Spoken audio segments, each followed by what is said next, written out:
장자 기세춘 옹김 바이북스. 작은 연못에 메추라기가 비웃으며 말했다. 저자는 또 어디로 가는가? 내가 뛰어오르면 몇 길 오르다 내려오고 쑥대 사이를 오락가락하는 정도에 불과하지만 이 역시 날아감의 지극함인데 저자는 또 어디로 가려는가? 이것이 작은 것과 큰 것의 분별인 것이다. 나에게 안내자가 되란 말이요. 뱁새가 둥지를 트는 곳은 깊은 숲속의 나뭇가지 하나에 불과하오. 들쥐가 황허의 물을 마시는 곳은 제 양만큼에 불과하오. 그만 돌아가시오 군주여. 나는 천하를 다스릴 마음이 없소. 송나라 사람이 은나라의 모자를 팔러 월나라로 갔소. 그러나 월이는 단발에 문신을 하였으므로 모자가 소용이 없었소. 그대는 정말 큰 것을 쓸 줄 모르는구려. 송나라의 거북든 손을 치료하는 약을 가진 사람이 있었는데 대대로 솜을 물로 세탁하는 직업으로 먹고 살았다네. 객이 그 소문을 듣고 그 약방문을 백금을 주고 사라고 하자 가족을 모아놓고 상의했네. 우리는 대대로 세탁업을 했으나 몇 금을 버는 데 불과했다. 그런데 지금 하루아침에 백금으로 기술을 팔게 되었으니 승낙하자. 객은 그것을 사서 오나라 왕에게 유세했네. 월나라가 침입하자 오왕은 그를 장수로 삼아 겨울에 수전을 벌였네. 그는 월나라를 대패시키고 급기야 땅을 받고 영주가 되었지. 거북돈 등 손을 치료하는 약은 하나이지만 흑자는 그것으로 영주가 되었고 혹자는 세탁업을 면하지 못했으니 그 씀이 달랐기 때문이네.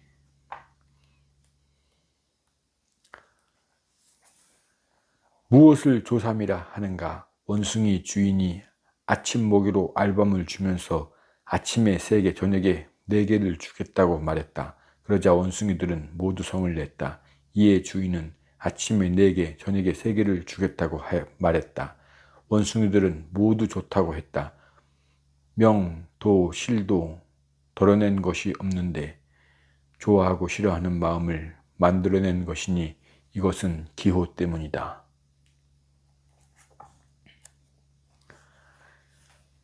시작이 있다면 그 시작이 있기 전에 시작이 있을 것이다. 또한 시작이 있기 전에 시작이 있을 것이다. 유가 있고 무가 있다면 유무가 있기 이전이 있을 것이다. 또한 유무가 있기 이전에 이전이 있을 것이다. 잠시 유다 무다 하지만 그 유무는 과연 무엇이고 유이고 무엇이 무인지 알 수 없다. 지금 내가 있다고 말하지만 내가 말한 것이 과연 유를 말한 것인지 무를 말한 것인지 알 수 없다. 천하는 가을철에 가늘어진 털끝보다 크지 않다고 생각하면 태산은 더욱 작은 것이며 어려서 죽은 갓난 아기보다 오래 산 자가 없다고 생각한다면 100살을 살았던 팽조도 일찍 죽은 것이다. 천지와 내가 함께 태어난다면 만물과 내가 하나가 된 것이다.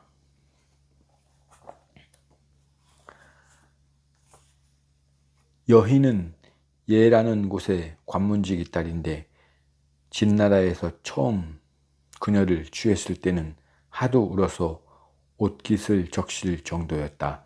왕궁에 와서 왕과 동침하고 소고기 돼지고기를 먹고 난 후에는 그때 운 것을 후회했다.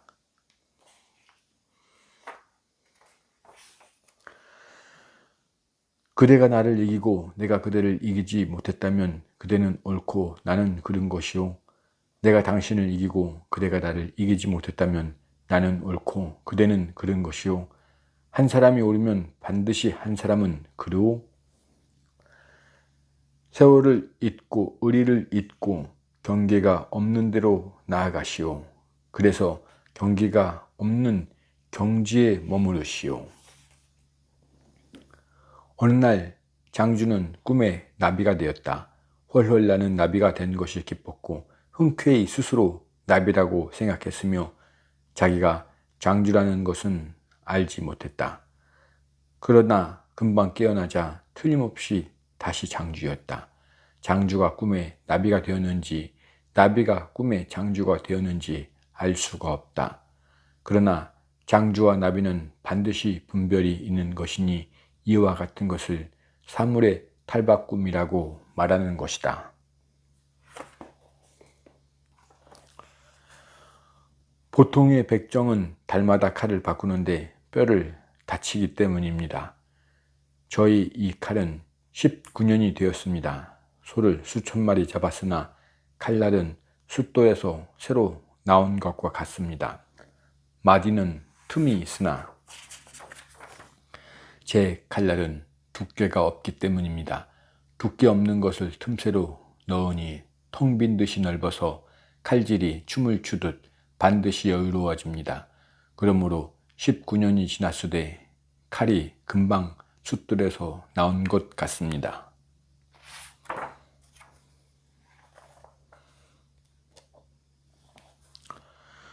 풀명자나무, 배나무, 귤나무, 유자나무 등 열매를 맺는 족속은 열매가 익으면 박탈을 당한다. 박탈은 욕보임이니 큰 가지는 꺾이고 작은 가지는 머리채를 잡힌다. 이는 그 나무의 재능 때문에 그런 고통이 생기는 것이다. 그러므로 천수를 마치지 못하고 중도에 요절하는 것이니 스스로 세속의 공격을 끌어들인 것이다. 세상 사물이란 이와 같지 않은 것이 없다. 그래서 나는 아무데도 쓸모없기를 추구한 지 오래다. 거의 죽을 뻔한 적도 있었으나 이제야 뜻을 이루어 무용의 대용이 될 수 있었다. 노나라 애공이 공자에게 물었다. 위나라에 한 추인이 있는데 이름이 에테타라고 합니다. 사내들이 그와 함께 하면 삼화여 떠날 줄 모르고 여인들이 그를 보면 부모에게 떼를 쓰길 남의 처가 되느니 차라리 그의 첩이 되겠다고 하고 수십 명의 여인들이 줄을 잇는다고 합니다. 공자가 말했다. 내가 일찍이 초나라에 사신으로 간 적이 있었습니다. 가는 길에 돼지 새끼를 보았는데 죽은 어미의 젖을 빨고 있었습니다. 잠깐 있으려니 놀란 듯 모두 어미를 버리고 달아나 버렸습니다. 자기를 돌봐주지도 않고 동료의 체온을 못 느꼈기 때문일 것입니다. 새끼들이 어미를 사랑한 것은 육체가 아니라 그 육체를 부렸던 덕을 사랑한 것입니다. 하물며 덕이 온전한 사람이야 어떻겠습니까?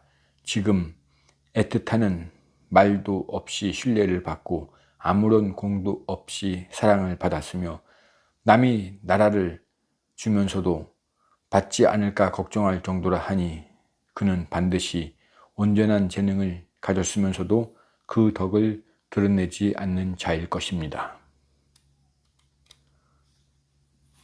옛 진이는 잠에서 꿈을 꾸지 않고 깨어나도 근심이 없고 먹어도 달지 않고 숨쉬르는 깊고 고요하다. 진이는 발꿈치로 숨을 쉬지만 사람들은 목구멍으로 숨을 쉬기 때문이다. 세속에 굴복한 자는 웃음 띤 말이 아첨하는 것 같고 욕심은 깊고 타고난 깃털이 얇다. 옛 진인들은 생을 즐거워할 줄도 몰랐고 죽음을 싫어할 줄도 몰랐다. 태어남을 좋아하지 않고 죽음을 거부하지도 않는다. 호련히 가고 호련히 올 뿐이다. 시작을 꺼리지도 않고 끝마치는 것을 탓하지도 않는다. 받으면 기뻐하고 잃으면 제자리로 돌아간다. 이들을 진인이라고 한다. 그런 사람의 마음은 비었고 얼굴은 고요하고 이마는 너그럽다. 시원하기가 가을 같고 따뜻하기가 봄날 같으며 희로가 사계절에 통하고 만물과 더불어 마땅하니 그 깊이를 알 수가 없다. 대자연은 나에게 육체를 주어 짊어지게 하고 나에게 생명을 주어 수고롭게 하고 나에게 죽음을 주어 쉬게 한다. 그러므로 나의 삶을 좋다고 하는 것처럼 나의 죽음도 좋다고 한다.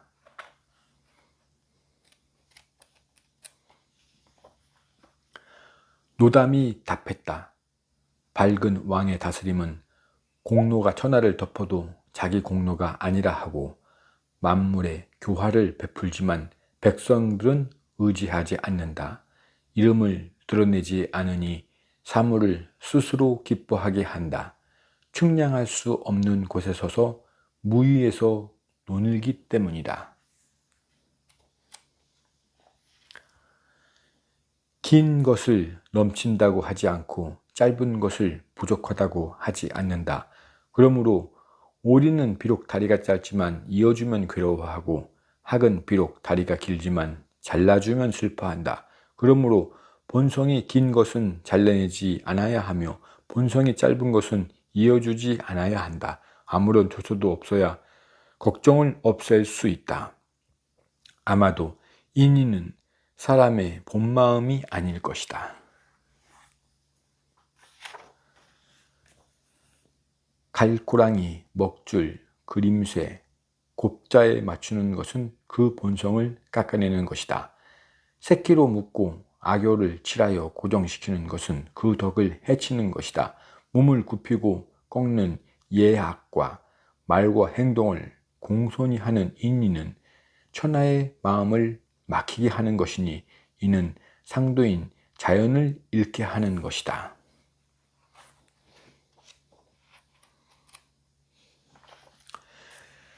옛날 도척의 무리들이 도척에게 물었다.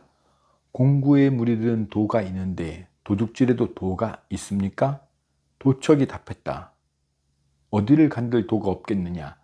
나무 집 앞에 감춰진 재물을 짐작해 알아내는 것은 성이요. 먼저 들어가는 것은 용이요. 뒤에 나오는 것은 의요. 도둑질의 가부를 아는 것은 지요. 도둑질한 것을 골고루 나누는 것은 인이다. 이 5가지 도를 갖추지 않고 되도가 된 자가 천하에 없었다. 낚싯바늘을 훔친 놈은 죽임을 당하고 나라를 훔친 놈은 죄후가 되는데 죄후가 되면 가문에 인의가 몰려드니 이는 곧 도둑놈이 인의와 성질을 훔친 것이 아닌가.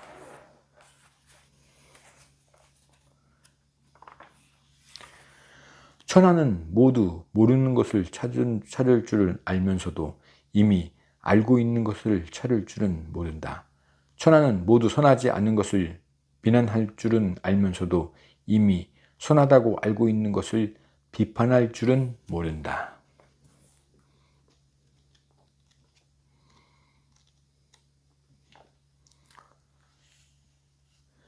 100년 된 나무가 쪼개져 술통과 술잔이 되면 청황의 무늬가 그려지지만 그 깎인 나머지는 시궁창에 던져진다. 시궁창에 버려진 나무와 술잔을 비교하면 아름답고 추한의 차이가 있겠지만 그 본성을 잃은 것은 매한가지다.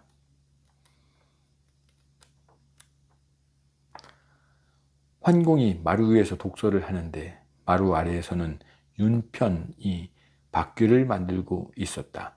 윤편은 망치와 끌을 놓고 올라가 환공에게 물었다. 감히 묻겠습니다. 공께서 읽는 책을 무엇이라 합니까? 환공이 답했다. 성인의 말씀이다. 윤편이 물었다. 성인이 있습니까? 환공이 말했다. 이미 돌아가셨다. 윤편이 말했다.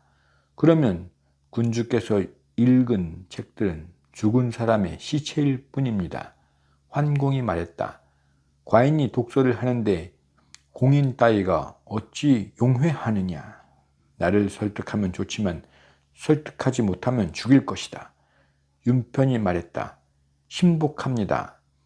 신이 하는 일로 본다면 밧귀를 깎는데 느슨하게 하면 헐겨워 견고하지 못하고 단단히 조이면 빡빡하여 들어가지 않습니다. 느슨하지도 않고 빡빡하지도 않게 하는 것은 손으로 얻어지고 마음으로 감응할 수 있을 뿐 입으로는 말할 수 없습니다. 이 칠한 그런 사이에서 생기는 것입니다. 신도 신의 아들놈에게 가르쳐 줄 수 없고 신의 아들 역시 신에게서 물려받을 수 없습니다.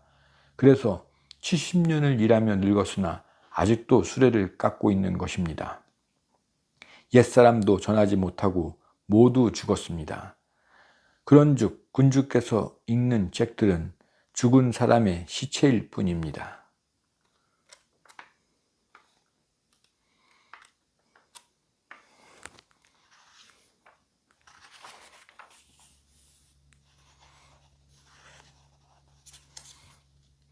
공자가 노담에게 말했다. 저는 시, 서, 예, 악, 주역, 춘추, 육종을 공부한 지가 오래고 그 뜻을 숙지했습니다. 72명의 군주를 찾아 선왕의 도를 논하고 주공과 소공의 사적을 밝혔으나 어느 한 군주도 저를 써주는 사람이 없었으니 한심한 일입니다. 무릇 남을 설복하기란 어렵고 도를 밝히기란 어려운 것 같습니다. 노자가 말했다. 본성은 바뀔 수 없으며 천명은 변할 수 없으며 시절은 굳힐 수 없으며 도는 막을 수 없소. 만약 도를 터득하면 저절로 되지 않는 것이 없으며 도를 잃으면 저절로 되는 것이 없소. 공자가 석 달 동안 출입을 하지 않다가 노자를 아련하고 말했다. 저는 터득했습니다. 까마카치는 부화하고 물고기는 거품을 뿌리고 벌은 탈바꿈 하는데 사람은 아우가 생기면 형이 웁니다. 저는 오랫동안 남들과 더불어 좋아하지 못했습니다. 남들과 조화를 함께 하지 못하고 어찌 남을 교화할 수 있겠습니까? 노자가 말했다. 됐소. 그대는 이제 도를 터득했소. 준엄한 뜻이 아니라고 고상하고 치세를 위한 인의가 없이도 수기하고 조정에 공명을 세우지 않더라도 다스려지고 속세를 등지고 강과 바다에 논일지 않더라도 한가로우며 도인의 양생술이 아니라도 장수한다면 잃지 않음이 없으면서도 갖지 않음이 없을 것이다. 그리하여 맑고 고요하여 끝이 없으니 온갖 아름다움이 따른다. 이것이 천지의 도요 성인의 덕이다. 그러므로 이르기를 염담, 정막, 허무, 무의를 천지의 화평이요 도덕의 바탕이라고 말하는 것이다. 몸이 수고로운데 쉬지 않으면 피폐하고 정기를 쓰되 그침이 없으면 수고하고 수고로우면 목마른 것은 물의 본성이다. 섞이지 않으면 맑고 움직이지 않으면 평온하고 막혀 흐르지 않으면 맑을 수 없는 것이 천덕의 모습이라 한다. 그러므로 이르기를 순수하여 잡스럽지 않고 고요하고 한결같아 변하지 않으며 평안하고 무의하되 움직이면 하늘을 따라 운행한다. 이를 정신을 보양하는 도라고 말하는 것이다. 수명이 길다고 걱정하지 않고 짧다고 발돋움하지 않으니 이는 시간이 끝이 없음을 알기 때문이요 차고 기움을 살핌으로 성공해도 기뻐하지 않고 실패해도 근심하지 않으니 이는 분수가 무상함을 알기 때문이요 삶의 대도를 이해함으로 삶은 좋고 죽음은 재앙이라고 생각하지 않으니 이는 끝과 시작은 뿌리가 없음을 알기 때문이다. 하백이 물었다. 자연은 무엇이고 인의는 무엇입니까? 북해학이 말했다. 우마는 각각 네 발을 가졌다. 이것은 자연이다. 말에 굴레를 씌우고 소에 콧뚜레를 뚫는 것은 인이다. 옛말에 이르기를 인의로 자연을 죽이지 말고 기술로 천품을 죽이지 말며 덕으로 명예를 쫓지 말라고 했다. 삶과 자연을 잘 지켜 잃지 않으면 이를 참된 나로 돌아간다고 말하는 것이다. 공자가 광에서 유세할 때 겹겹이 포위당했다. 그러자 공자는 비파를 타며 노래 부르기를 그치지 않았다. 자로가 들어가 말했다. 선생은 어찌 그리 편안하십니까? 공자가 말했다. 이리 오너라. 내 너에게 말해주리라. 내가 공공함을 꺼린 지 오래지만 벗어나지 못한 것도 운명이며 형통하기를 바란 지 오래지만 뜻을 얻지 못한 것도 시세다. 요순시대에 천하에 공공한 사람이 없었던 것은 지혜를 얻었기 때문이 아니고 걸주시대에 천하에 형통한 사람이 없었던 것은 지혜를 잃었기 때문이 아니다. 그것은 시세가 그랬을 뿐이다. 교령을 꺼리지 않고 물길을 가는 것은 어부의 용기이며 맹수를 꺼리지 않고 산길을 가는 것은 사냥꾼의 용기이며 흰 칼날이 번뜩이는 앞에서 죽음을 삶처럼 보는 것은 열사의 용기이며 공공함은 운명임을 알고 형통함은 시세임을 알아. 큰 난관에도 두려워하지 않는 것은 성인의 용기이다. 자로는 안심하라. 내 운명은 하늘이 결정할 것이다.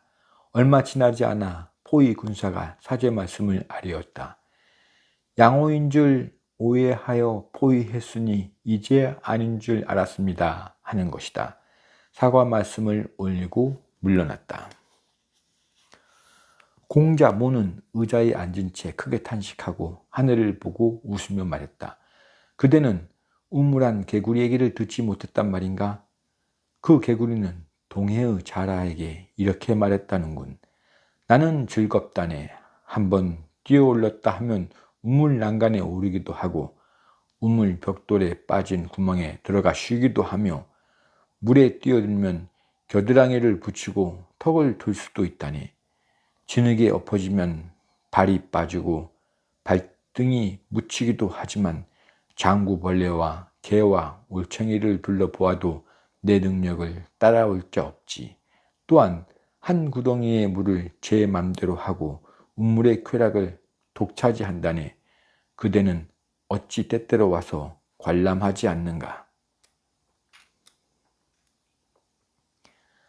장자가 복수해서 낚시를 하는데 초나라 유양이 대부 두 사람을 먼저 보내 전했다. 삼가 우리나라에 모시기를 원합니다. 장자는 낚싯대를 잡은 채 뒤도 돌아보지 않고 말했다. 내가 듣건대 그대 초나라에는 죽은 지 3000년이 지난 신령스런 거북이 있는데 왕께서 수건을 싸서 상자에 넣고 묘당 위에 모셔두었다더군.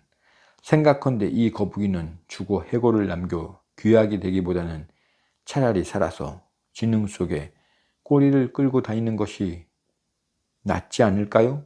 대부가 말했다. 그야 살아서 진흙 속에 꼬리를 끄는 것이 낫겠지요. 장자가 말했다. 돌아가시오.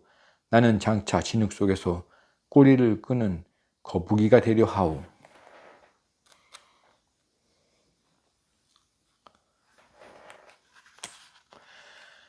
장자의 부인이 죽어 해자가 문상을 갔다. 장자는 마침 두 다리를 뻗고 앉아 항아리를 두드리며 노래를 부르고 있었다. 해자가 말했다. 사람이 더불어 살며 아들을 키우고 늙어 몸이 죽었다면 곡을 안 해도 될 것이오. 그렇지만 항아리를 두드리며 노래를 부르는 것은 너무 심한 것 아니요? 장자가 말했다. 그렇지 않소. 아내가 처음 죽었을 때는 나라고 어찌 슬픈 마음이 없었겠소. 그러나 아내의 시혼을 살펴보니 원래 생명이란 없었소. 생명뿐 아니라 형체도 없었소. 형체만이 아니라 기도 없었소. 무엇인가 혼돈 속에 섞여 있다가 변하여 기가 생겼고 기가 변해서 형체가 생기고 형체 속에서 생명이 생겼소. 그리고 오늘은 다시 변해서 죽음이 되는 것이요. 이것은 추나 추동 사계절이 운행하는 것과 다를 뿐이요. 그런데 누군가 천지라는 거대한 방에 누워 잠을 자려 하는데 내가 소리를 지르며 곁에서 운다는 것은 천명을 모르는 것이라 생각했소. 그래서 곡을 그친 것이요.